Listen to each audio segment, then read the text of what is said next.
You're listening to the Paranormal UK Radio Network.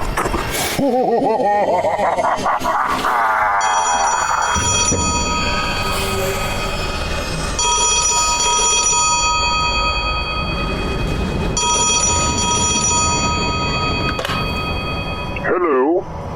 Is that the famous astronomer, Sir Patrick Moore? It is, very much so.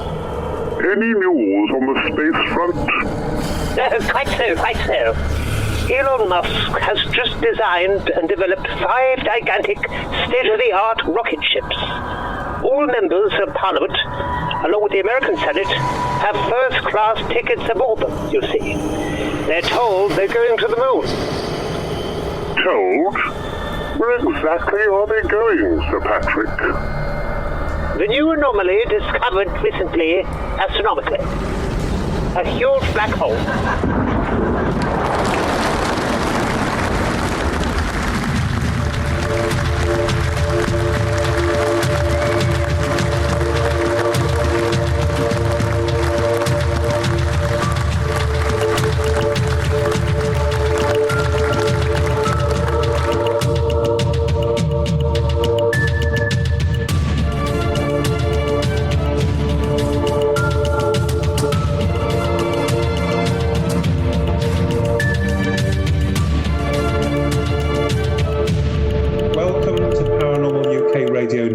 Your host, Philip Kinsella. Twin Souls is brought to in association with a Paranormal UK Radio Network station. And I'm glad to say that we have a wonderful guest, Colin Skevington, on board with us today. And Colin is a director, producer, writer and editor. And I just want to tell you a little bit about Colin, first of all. He's a UK-based writer and director who has been making films since he was a teenager. His first professional role was as a runner working on a series of horror films in Australia. Back in the UK, he worked on a number of television dramas for HTV and Channel 4. He went on to work as the head of the film unit for a major UK-based charity, producing corporate campaigning and promotional films, as well as wildlife documentaries.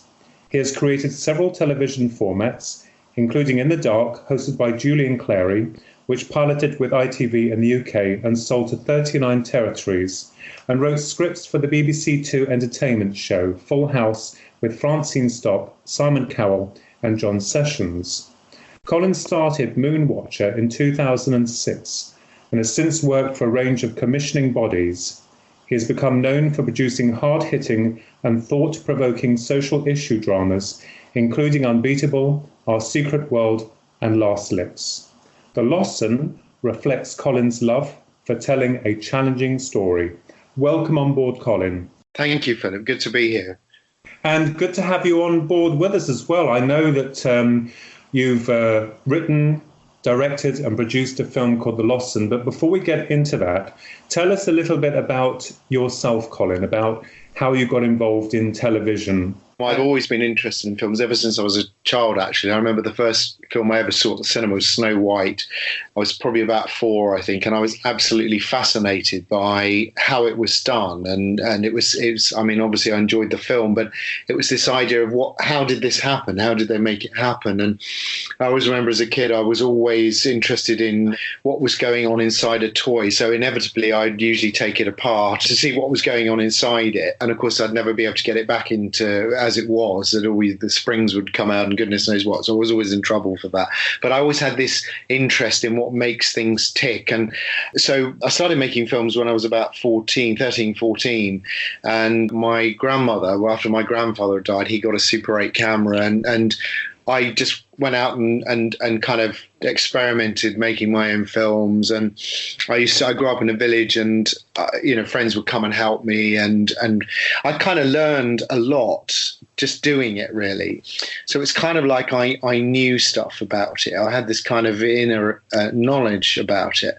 And obviously you learn as you continue, but it felt like it was there within me. And it just fascinated me. And I'd end up sort of hiring a village hall and show the films there, and I'd charge people ticket price at the door, and it would raise enough money to do another film the following year or whatever. So it was a real journey for me doing that as a teenager, and then a kind of it was a difficult industry to get into at the age I was, sort of as a teenager, late teens and things. It wasn't as easier. There's more opportunity now, but eventually I did end up going to Australia and ended up getting a job as a runner on some low budget feature films, and that kind of sort of opened up the doors to me learning a lot more about the professional side of filmmaking, the whole process with the bigger crews, and it just kept the whole thing alive for me, really.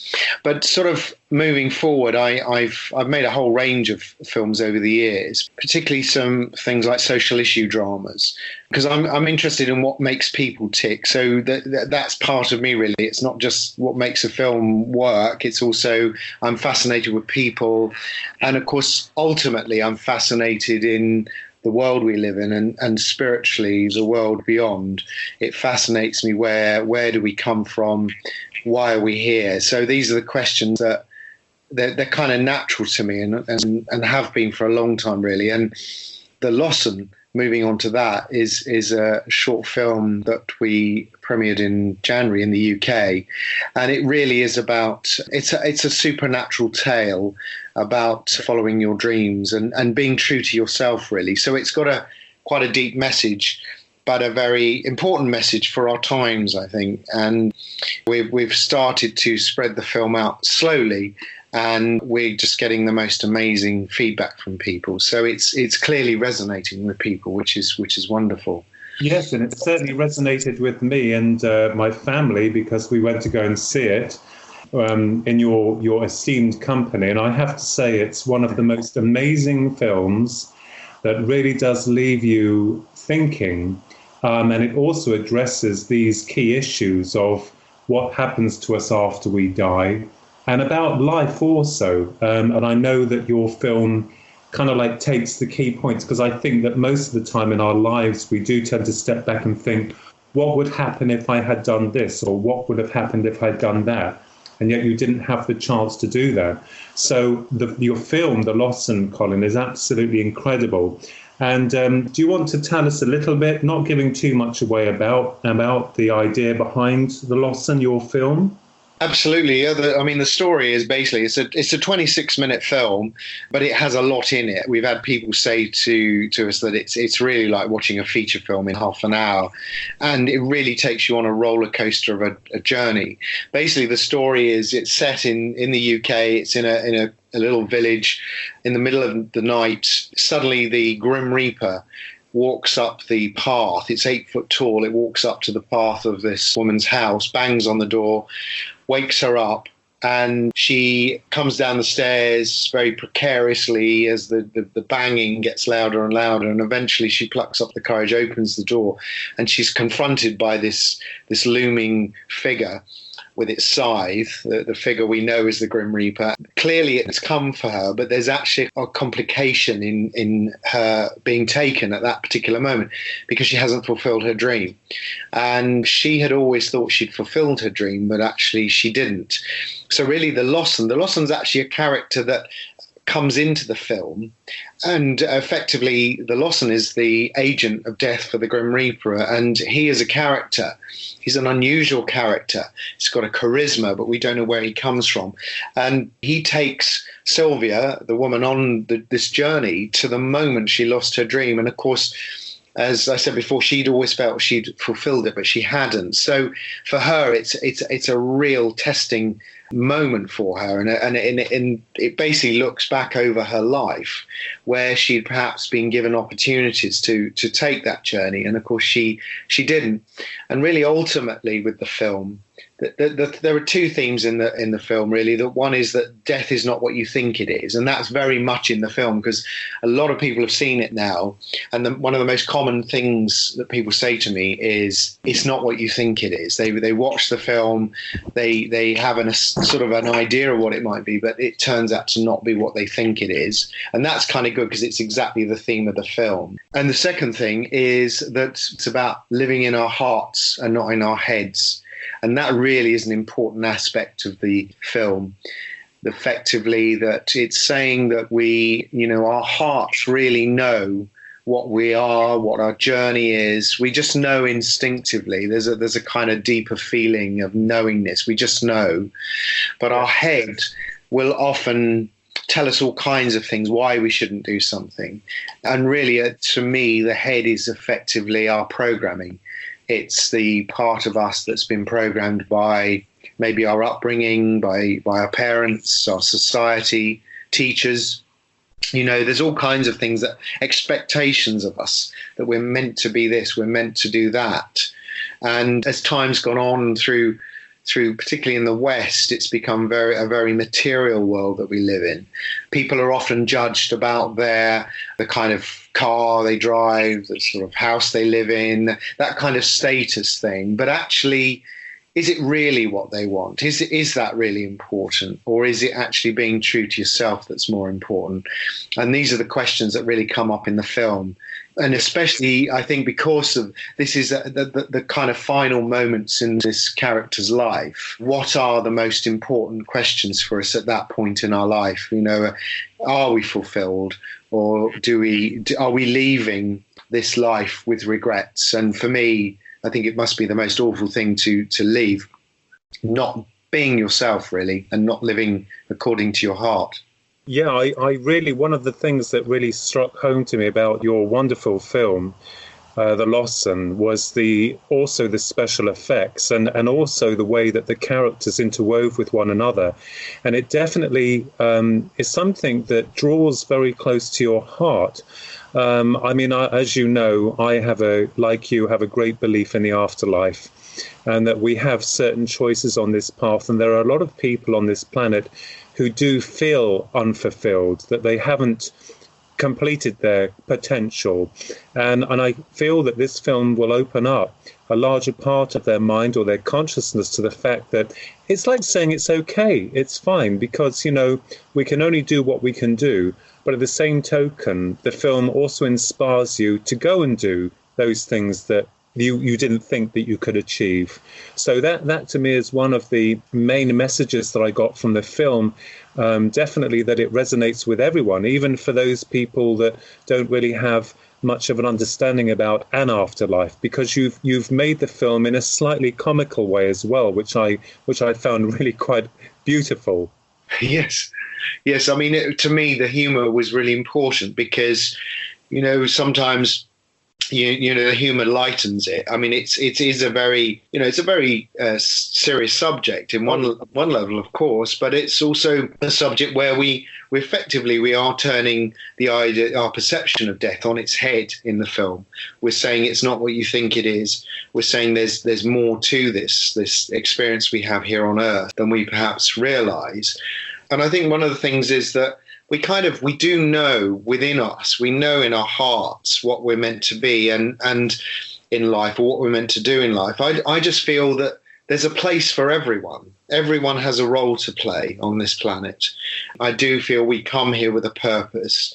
And I think our role is to uncover that purpose, is to follow that part of ourselves that's deep within us. I know people in the film industry, I mean, you talk to actors, and often younger people might say, you know, can you give me any advice if I want to be an actor? And I know somebody once said to me, one of our actresses said, I say to young people, if you can't live without doing it, then you must do it.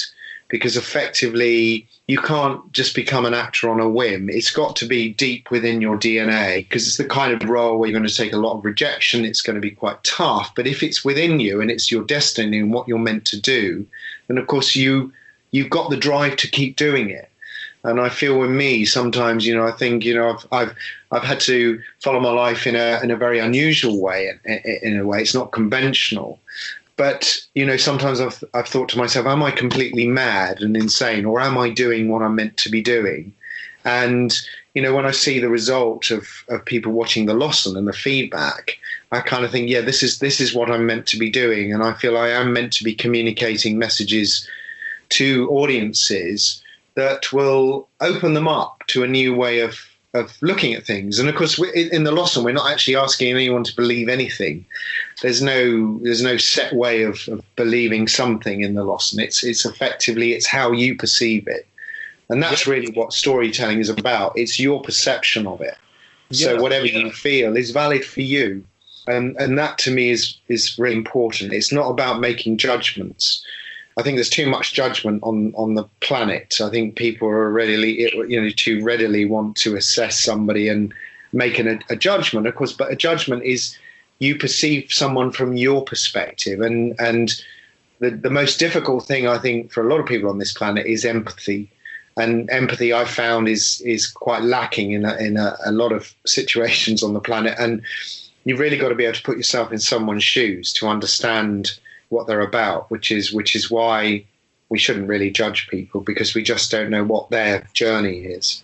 No, and you're very much the messenger, because when I saw the script, your brilliant script, I mean, what's really incredible, as you've actually stated within your film, the message in your film is that from its first inception and then seeing it on the screen, for me, and I'm sure for many other people, was quite shocking, because I see you as like the messenger, because I know you're very spiritual. I know you have an understanding of the other side. Very much as well, your outlook is to find the good in people. And I know also that the film reflects a lot of your passions, your drives, your hopes, your dreams. So in effect, you have started your dream. You've started your journey with regards to this film, because you've created it, but you haven't just created a film, you've actually incorporated a very important message in that film, which a lot of people have actually been affected by in a very positive way, some very emotional. So that brings us to the part about, the reactions from the Lossen, because I know that it's won some awards. Tell us about that, Colin. It has, yes. We were, luckily enough, we were selected by the Vortex Rhode Island International Film Festival, which is a big festival. And we were selected, I think, from 6,500 films, if I'm correct. And we were one of 60 selected. And we won one of 7 awards. We won the grand prize for the best fantasy short, which was amazing. We did go over to Providence and went to the festival. We had a fabulous time. Linda Marlowe, who plays Sylvia, she came with us, and Sean Davies, who's our associate producer. The 3 of us went, and that was wonderful. We had amazing feedback, and what was great was that the American audience, in fact, it was the first time it had ever been shown publicly, and the American audience absolutely loved it. I mean, they found it humorous, and we had quite a few people come up to me afterwards saying how it really had touched them, that it made them stop and think about their own lives. So that was amazing. And then we won a gold award at the Houston World Fest International Festival, and so that was amazing. We've also been selected for the European Independent Awards, the Rome Film Awards. Wow. And we've also been selected for a couple of other festivals, quite big ones, which we're not allowed to say anything about yet because they've not been announced. So it's really getting interest from quite a lot of people. That's the great thing, because for me, I want to entertain people. It's not about, I want to get a message out to people and get people to look at things and perhaps think differently. But I'm not out there to preach to people about an idea of how life is or life beyond. Because at the end of the day, we have feelings and a kind of knowing, but ultimately, until you go back, you don't know. We're obviously reminded of it when we go back, but it's this thing of sharing it to as many people as possible in an entertaining way. That to me is the key thing. It's to make films that do have a spiritual side to them, but a supernatural side to them, but in an entertaining way. And I want people to come out feeling uplifted, but also, if they can reflect on their own lives, that to me is the ultimate thing. I think one of the wonderful things with the Lossen is the fact that, it really does bring people together. And it's the most extraordinary film. It has a little bit of everything in it. I mean, it's got the humor, it's got the serious parts, it's got the message, which is the important part. And I think, I know myself that when I was coming to come and see the film, that some people was coming away from the cinema, and I knew they were making references to the film because I know you, and I know a lot about the film before I saw it. And that was quite astounding because that actually means it's affected people. I mean, you get people coming out of cinema saying, oh, that was okay, that was good. But to have reactions like that was something totally incredible. And I know that a lot of the fan bases have given their interpretation of how they felt, because the wonderful thing also is that you also do kind of like reviews to get the people's message across of how they felt the film was. And you've had some really brilliant reviews, haven't you? Oh, we've had some amazing feedback from people. One particular person had said that they felt, I mean, clearly somebody who's very spiritual, but they said it really, watching it, they felt there were so many messages in it that she actually said she felt they were very accurate. And she said it really does reflect the fact that we do need to heal those deeper issues within ourselves that are holding us back from being what we're meant to be. And she said often this happens on ancestral timelines, which I do believe. I do believe that issues are carried through the DNA, and I believe that's what hereditary illness is effectively maybe an issue, an imbalance that's carried through a bloodline in a family. And effectively, that's what we need to heal. And we all have a theme of things that I believe that we need to heal and to find completeness in that area within ourselves. And one of the things for me was about recognition. You know, I wasn't always recognized for what I did. I'd produce work and I'd often get sidelined or whatever. And then I went through a whole process of healing that within myself. I mean, it took effort, but I had to ask myself, why am I attracting these things into my life? And I did that healing work with some support. And eventually I felt that I'd healed it. And the irony is that the recognition is coming my way and I'm not looking for it. That's the irony. I think when you've healed something, the very thing that you were looking for turns up without you looking for it. Yeah. And I think the reason why we're here is to realize our greater spiritual self. I really believe that. And I feel in the Lossen, the character, she's driven by a mantra from her mother, and this has driven her throughout her life. And that mantra has kind of kept her away from the very thing that she had dreamt of. And you see that those painful moments in her eyes at times in the film, and that missing thing. Yes. And I won't say what happens because it'll spoil it, but the film does have the most amazing twist at the end, which nobody has ever got.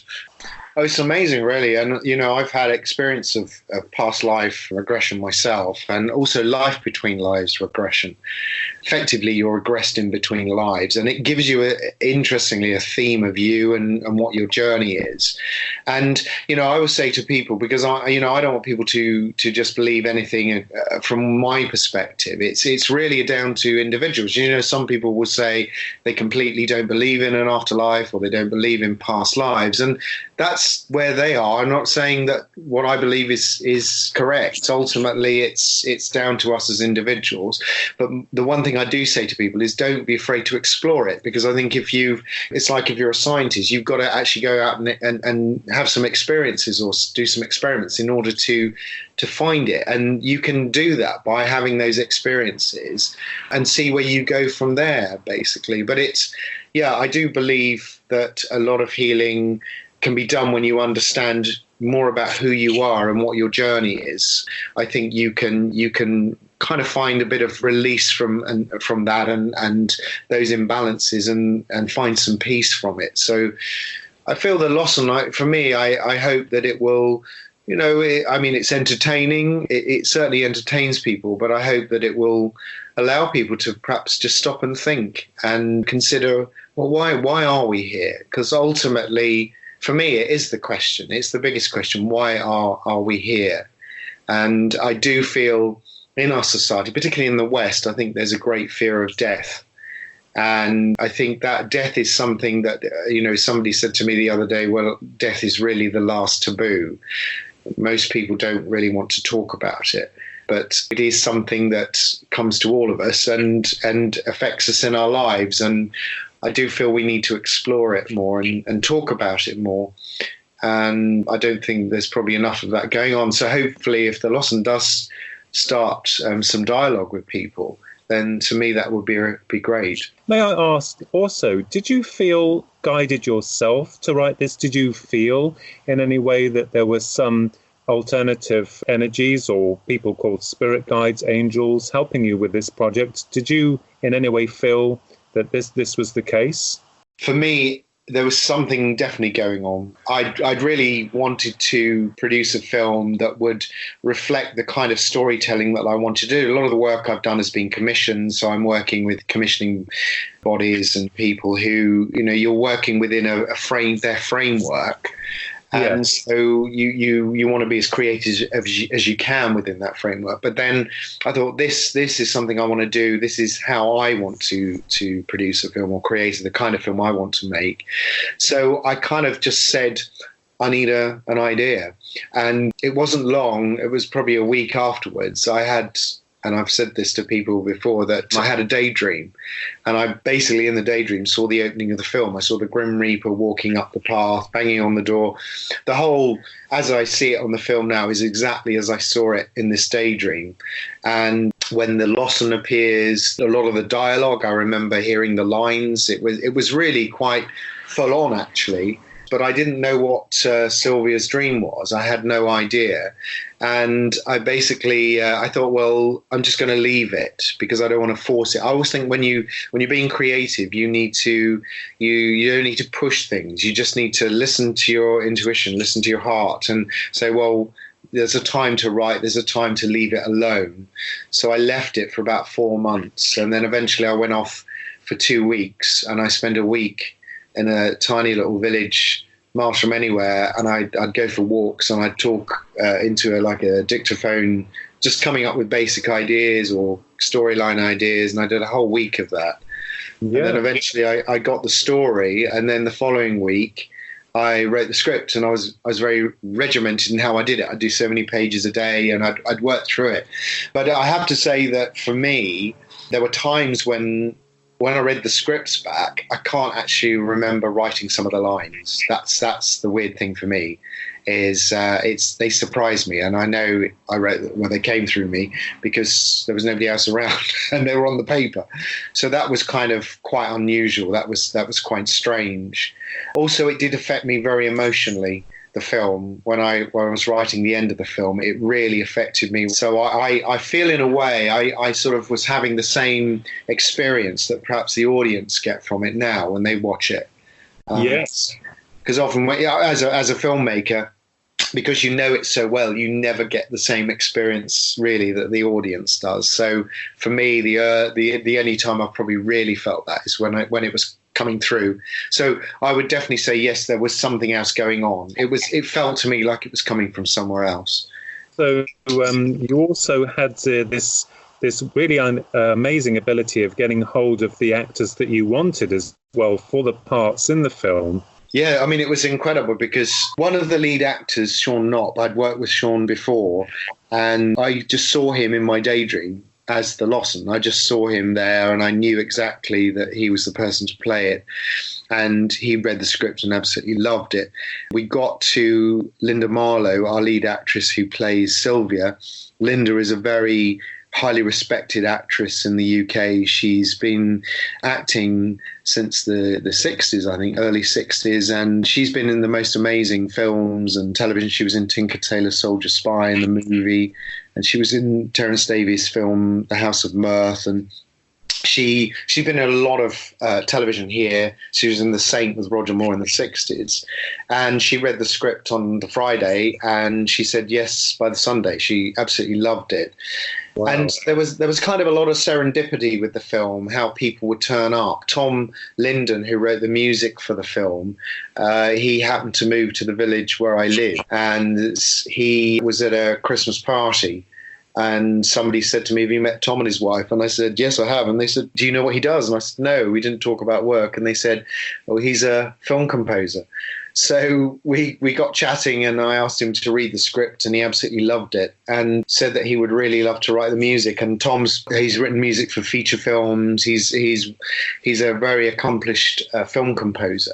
So Tom was fully on board. And there were lots of incidents like that where people just came on board. Hattie Beanland, who's our cinematographer, somebody said, who do you want to shoot the film? And I said, I'd like an artist. Hattie Beanland, our cinematographer, I met her through her mother, actually. I was writing the script.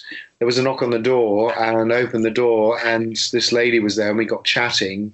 My friend who owns the cottage, she thought she was there, and she asked me why I was there, and I said, well, I'm writing a script for a film. And she said, oh, my daughter's in the film industry. And she introduced us, and I'd said to people I wanted an artist to shoot the film. And of course, Hattie and I got together, and she read the script, and she liked the script, and she came on board. And of course, she studied fine art. In fact, her parents are artists too. And there was another example of serendipity with the film. So, you know, I'm a great believer when you're doing something that you're meant to do. I mean, it was a tough shoot. It was difficult at times, but everything just seemed to fall into place. And one of the most amazing bits of serendipity was Linda Marlowe.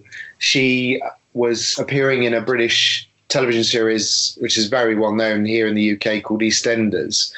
And she'd gone into that not long after she'd said yes to being in the Lossen. And of course, somebody had said there were some publicity shots of her on the internet, the first episode in EastEnders. And ironically, her character in EastEnders was called Sylvie. And in the photograph, she was wearing red slippers. And of course, in the Lossen, she's called Sylvia. And I'd always visualized the character wearing red slippers. So it was kind of weird that went on. So for me, it's always looking out and observing and being aware that there are synchronicities. There are things going on around you. And when they're happening, to me, it's just saying, you know what, you're on the right path. And you're really moving forward with what you're meant to be doing. So I think really we all need to pay attention more to what's going on around us. Yes, I agree. I think that, you know, my understanding of spirit communication, and especially guides and angels, I mean, people may laugh, but we have to understand that they were recorded all the way back in biblical times, and no one seems to laugh because of their recordings of their actual existence. So why should it be any different today? One of the things I will tell you, Colin, that the film had on me is that it still has this lasting effect. I just, because it was so beautifully adapted, and the special effects are second to none. I mean, my goodness me, they're incredible. It's got a kind of like an angelic feel to it. I mean, you come away and you feel inspired. And I think that's the important part. I think people need that in this very dark and twisted world that we're living in today, that more and more people are finding chaos rather than order.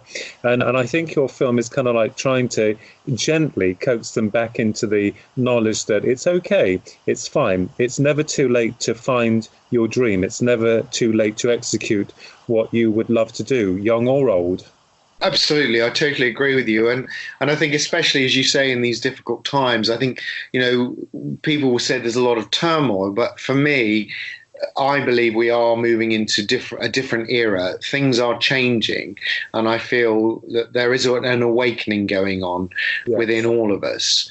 And I feel that those things that perhaps we don't like that are going on, and we may not agree with, or they may make us angry, for me, that's an opportunity to say, well, why do I feel angry about this? What is it in me that's making me react that way? Because, and it is one of the lines in the Lossen actually, and you know, anybody who's got a spiritual understanding will know this, is that basically the world around us is a reflection of us. It's a mirror of us. Yeah. And I know when I've had issues in my own life, you know, I've only got through them truly by actually saying, why did I attract this into my life? What is it about me? And there's a lot of projection, I think, that goes on in the world we live in. There's a lot of people saying, you know, it's somebody else's fault, or it's the government's fault, or it's always somebody else's fault. And I'm a great believer that you must find that within yourself. I mean, Gandhi had said, as we understand, that you must be the change that you want to see in the world. And for me, that's one of the greatest things that was ever said on this planet, I feel, because we do have to find, if we're looking for peace, then we must find peace within ourselves. And that really is the big message. And I think it's very hard because we've been pushed out into this material world. It's all about materialism. And of course, the more material you become, the more you are escaping from the messages within you, the message, the deeper part of you, and you're hiding that. So I think you've got to get away from the external clutter and spend some time and actually say, why am I here? What am I doing? Because inevitably we all end up, as Sylvia does, in her final day. And that's the morbid thing for a lot of people, is this idea that there will be a final moment for you where all the day-to-day materialism and all those day-to-day things will come to an end. And, you know, I always say to people, don't leave your spiritual homework till the last minute. Always start, I really feel we should do some spiritual work while we can. And it's not to say that we should believe everything from all and sundry sort of thing. It's about you finding your way, your individual way forward. Yeah. And I think with the Lossen, I feel watching it from the people who've seen it and the feedback we've had is it is making people say, yeah, it's made me question things about my own life. Am I doing what I really want to do in my life, or am I just doing it to please everyone else? Well, I can safely say, Colin, that you're definitely on the right path with your life. Even though sometimes we tend to lose our way. This is long before the Lossen. You created the Lossen, but it's so wonderful to see how it's fired you and kind of like empowered you. And I do believe you said that you were considering of making this film into a number of films. Is that correct? It is, absolutely. For me, I've always seen it as 3 films, and I already have the story for the second one. And what we're doing at the moment, we've had screenings. We're in festivals. We've had some screenings close to where I live, and we had 500 people over 2 days coming to see it. Wow. And we did it at a cinema. It looked amazing. It sounded amazing, and I think it took a lot of people by surprise when they saw it. And so we're getting quite a following building now on social media. But for me, it's now about finding the way forward within the film industry to take the film forward so that we can get it out to a much wider audience. And really it's taking that story forward, because each story will interlink. And so I basically have the second story, the bulk of the second story, and I'm also working on the third one. So, and we need to look at how we do that and how we go forward with it. And I hope that won't be too long before we're able to begin to realise that. So it's exciting to take it forward, because it's that journey. I think it's a film that is going to open up doorways for people to consider all kinds of things, I think. It does it kind of silently. I think, when you're watching the film, The Lossen, and you're taking this all in, there's a shocking element that we won't go into, but you come away from the film and it kind of like works on your mind. It seems to kind of like fingers start to gnaw away at the inside of your mind, saying, hey, there's more to life, there's more to me, because the main emphasis is very much an individual experience of what the characters are going through, and you can kind of relate to that. And I feel your message you got across very, very brilliantly, and I feel that everyone got it. There's not one. I know that there are some films where people have come away and they thought, what on earth happened there? I know that 2001: A Space Odyssey was one of them, where people were confused by the ending. And I know that Walt Disney's The Black Hole was another one where people can understand the ending. I mean, I could understand both endings, because I suppose that Like you have much wider understanding of not just life here, but elsewhere and beyond this sphere. Yes. So that's one of the things I found really beautiful about your film, was the fact that it really did have, and it has an incredibly powerful message, and so beautifully executed. So I really would love to see more films in the making. So I just want your take on life after death, Colin. Obviously, you're a great believer in that. So your understanding is that we survive the process of death, and indeed we have done in past lives. So what's your take on that yourself personally? Yes, for me, I've never really doubted life after death. My grandmother was very psychic, and her and her two sisters used to go to the spiritualist church, and it's kind of in the blood, I suppose. But for me, I believe that we incarnate into a body, we come here, and it's almost like, I think the Hindus believe that we're all actors playing a role. Yeah, I think that's a great way of looking at it. You know, Shakespeare said all the world's a stage. And really, I believe we are playing a role. It's like we're all in a movie. And storytelling, effectively, it's a way of us checking in on where we're at and what our hopes and aspirations are of moving forward, and that there's a possibility to move. You know, a story will take you from great conflict into some level of resolution for a character. So it's almost like saying there's hope. And for me, I think when you've done your journey, I feel you do leave your body and you do go back into a different dimension. Some people call it you're in a different vibration. A psychic or whoever would tune into that vibration. And I feel in our very material society, we've kind of got away from that. And some people would perhaps see it as absolute madness. But often people have little moments in life where they get an insight about something that may be there. And I think if you're living in a very noisy world, in a noisy life, if we're too preoccupied with technology, that takes us further and further away from those messages within us. And I do believe in reincarnation. I do believe it's possible to come back. I feel that you may come back to explore different things. I believe you can go beyond this solar system that we're in. I'm sure there's something else going on. I've always believed in extraterrestrials. When people say they think it's crazy, I think it's kind of arrogant of us to think that we're the only beings in this whole universe. Yeah. In regards to consciousness, you're absolutely right, because the brain is the facilitator to link in with these alternative dimensional forces. I mean, It's like the TV said, it's been designed as a physical object to collect signals that we can't see, and those residing on the higher dimensional frequencies is very rarely. I mean, a lot of people can't see them, but people who are sensitive or tuned in can and communicate. And as you rightfully said, Colin, you obviously were plugged in to some pretty amazing forces to download this stuff into you and to get this all out in the Lossen, because it is an absolutely incredible film. And I know, as you said, it's won some amazing awards, and there's still more to come, I'm sure.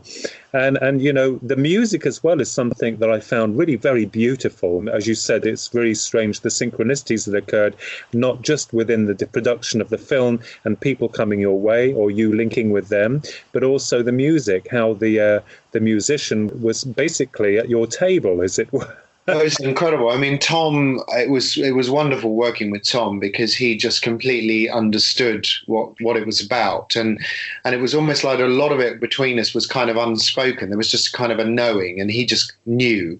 And often, you know, when I've worked with composers in the past, it's not always easy to, how do you tell somebody what you want music, you know, in terms of music, and you give them a guide track or whatever of music you like. But for me, Tom, he really did tune into it, and it just blew me away. And actually, the first time I heard his music on the film, we sat in his studio in London listening to the music on the film, and it just really touched me very deeply. And I knew that feeling. I always go on feelings. For me, it's about, does it feel right? It's not about thinking it through. For me, we need to tune into the mind. The mind is important to get us to do things. It's kind of like a facilitator to do things within the physical world.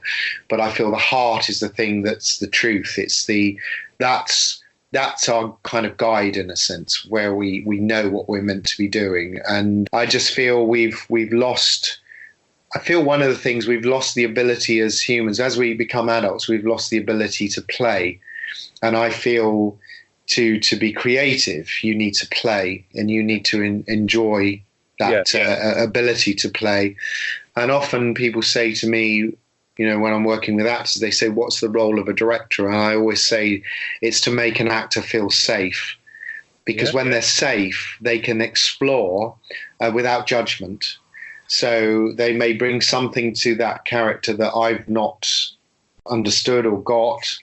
And I mean, in fact, all the actors, when they came to the table to do our first read through or whatever, they brought things to the characters that I hadn't thought of, and it all came alive. And that's because I wanted them to feel safe to be able to do their job.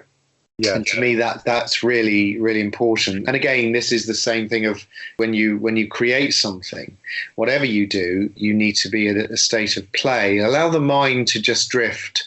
And I think, in a way, that's why meditation is important. For some, we can all meditate in different ways. Just walking through the woods or something, can just be a lovely experience, quite a meditative experience. So, or some people will sit and actually meditate and tune into something. But it's that thing of freeing your mind so that you can allow some of your core into you, into your perspective.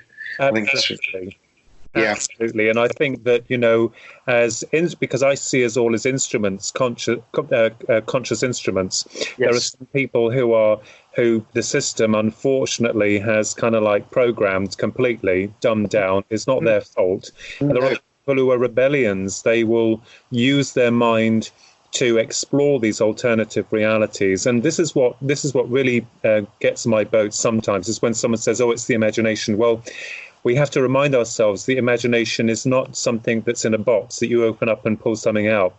It actually can be created into a living essence.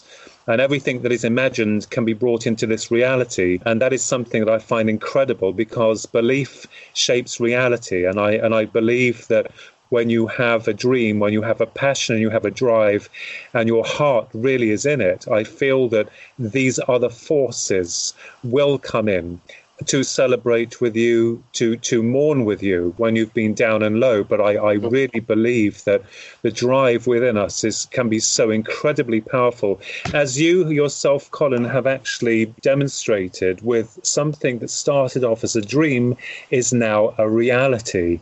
And your film, The Lossen, is an incredible piece of work. And if I use the word spiritual, I'll use it lightly, because anyone can go and see this film. They can be entertained and they can be informed, but there is an overall message that really does dig at the heart and the soul. And I feel that you've done an amazing job with regards to that. So you've got some things coming up this year, haven't you, Colin? Yes, we've got some more festivals. We're going to more festivals with it, and which I'm not allowed to say what they are at the moment, because they haven't announced it. So, but that's exciting. And I think what it does, it's lovely to go to other countries to show the film to people in other cultures, other countries, so that we can, see what that feedback is. And I feel, as you said earlier, it's not, I don't want people to think it is a spiritual film. It is on one level, but actually it really is entertainment. Yeah. It's funny, it's quirky, it's bizarre in places. Actually, there's moments in it you think, what really is that? That's going on, and that quirkiness is I love that, because it's getting people to question it and thinking what it is. But the story does take you on this roller coaster, and it seems to grab people's attention from beginning to end. Somebody who came, we had a screening recently, about a week ago. And somebody came up afterwards and said they couldn't believe how quiet the audience was. They said they've never been in a cinema where it was absolute silence. She said that normally you can hear people stuffing popcorn or whatever, but it was completely silent. And it's amazing. And what I found was interesting, because the opening of the film is very spooky, a bit like the trailer, but then it becomes humorous. And what was lovely, as we've gone through different audiences, the audience begins to realize they can actually, that it is funny, that they can laugh. And in almost a way, it's a kind of release, this kind of sort of iconic image of a Grim Reaper. For some people, it does bring some fear to them, and then suddenly they're able to laugh, and they're thinking, it's not what I thought it was. Death is not what I thought it was. And it's interesting because for me, it's all about the audience. I really only make films for the audience because they're the most important part of the film, really, in a way. And we did the poster for the film, which I think people will see on your website. But basically, I'd held the poster up, and it has the Grim Reaper on it. And we showed it initially. There were a couple of women that looked at it, and their description of it was they thought it was beautiful.